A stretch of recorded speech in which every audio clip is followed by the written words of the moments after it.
ఒరే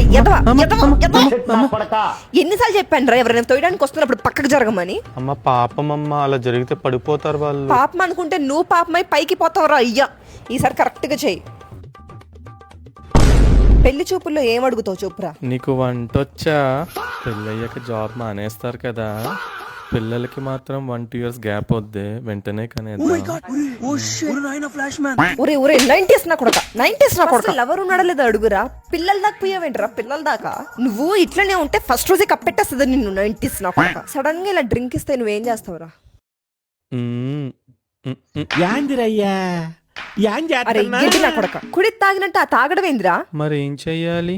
rule number 1, first glass లో ఏమైనా ఉందో లేదో చూసుకోవాలి. రూల్ నంబర్ 2, కుక్కల వాసన చూడాలి. రూల్ నంబర్ 3, నువ్వు చాలా అలసిపోయి ఉంటావు, కొంచెం తాగివ్వులే అని అడగాలి. నీ ఆవిడ కుక్కర్ తీసుకురమ్మంటే ఏం చేస్తావురా? పెద్ద ప్రెస్టేజ్ కుక్కర్ తీసుకొస్తా, చాలా కన్వీనియంట్ గా ఉంటుంది. అంటే కన్వీనియంట్ గా వేసేసిద్దిరా. మా ఇంట్లో కుక్కర్లు వాడరు, గిన్నెలో వండుకుందాం అని చెప్పాలి. చెప్పేది విన్నా అన్న, ఎప్పుడు పెప్పర్ స్ప్రే క్యారీ చెయ్యి. అది అమ్మాయిలు కదమ్మా వాడేది. ఇప్పుడు అబ్బాయిలు కూడా వాడాల్సి వస్తుంది ఆయన. ఏంద్రా ఇంత మార్కంగా ఉన్నావు? ఒరే నీకు పెళ్లి అవ్వకపోయినా పర్లా, ఫస్ట్ ఈ ట్రైనింగ్ కంప్లీట్ చేశాకనే పెళ్లి చేస్తా నీకు. అమ్మా పెళ్లి తర్వాత కూడా నువ్వు మాతోనే ఉంటావు కదా. ఒరే ఒరే ఒరే నీతో పాటు నన్ను కూడా చెక్కేస్తారా?